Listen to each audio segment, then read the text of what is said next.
In this tutorial, we will be looking at using Gparted.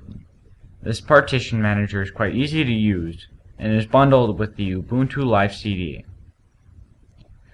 The first thing you need to do before you can actually use Gparted to adjust a partition is unmount the partition you'd like to adjust.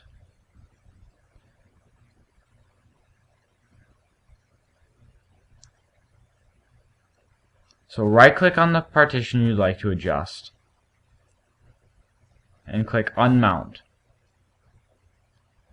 Gparted will then reload.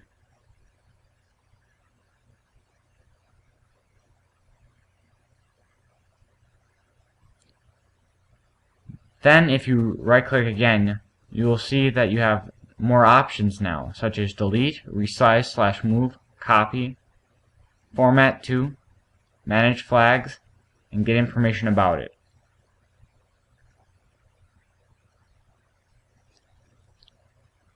The first thing we'll be looking at is resizing a partition. To do this, right-click on the partition you'd like to resize and click Resize/Move. You could resize it by sliding the partition slider or specifying a new size.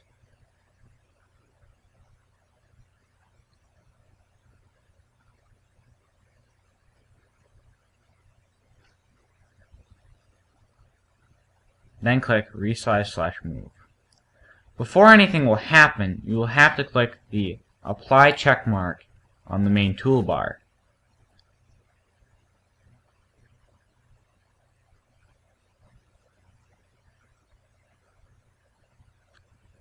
It'll ask you if you're sure you want to do this and that there is a chance of data loss. Click Apply. It will then shrink the partition.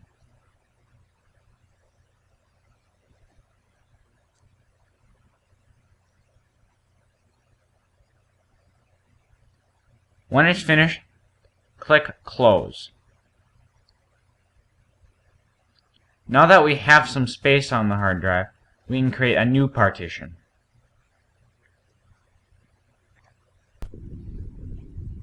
To do so, right-click on the unallocated space and click New.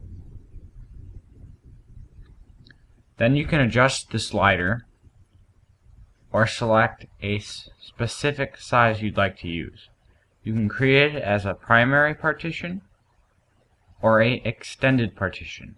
Generally, you will create a primary partition unless you already have too many partitions. You can choose a file system, a format in other terms, such as X2 or X4 or FAT32. It doesn't really matter unless you have a specific reason for using it.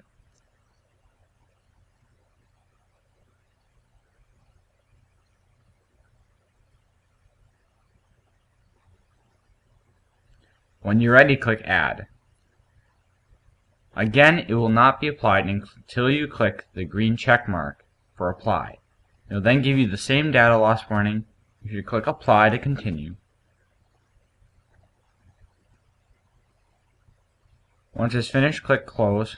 You have a new partition. Next, we will be looking at an extended partition. So right-click on the unallocated space and click New.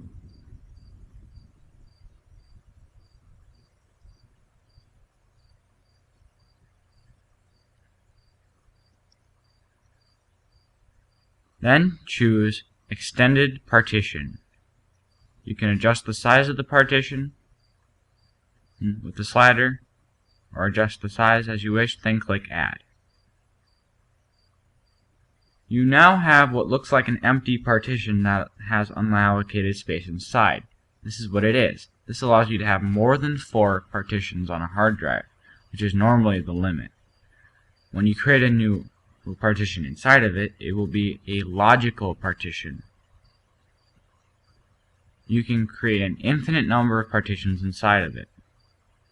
So I will demonstrate more than 5 partitions inside of it.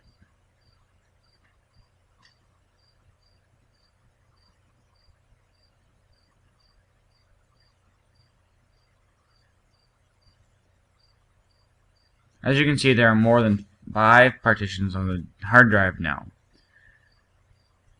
When you click apply, it will take you through the same data loss warning and create the partitions inside the extended partition. Then click close. You've created a extended partition. Next, we will be looking at deleting a partition. Right-click on the partition you'd like to delete and click Delete.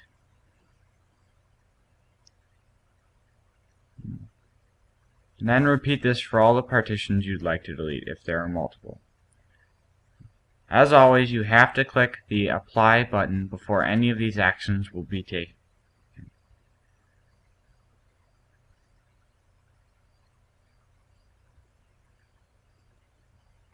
Gparted will then apply the actions. When it's finished, click Close, and you've deleted the partitions you wanted to remove.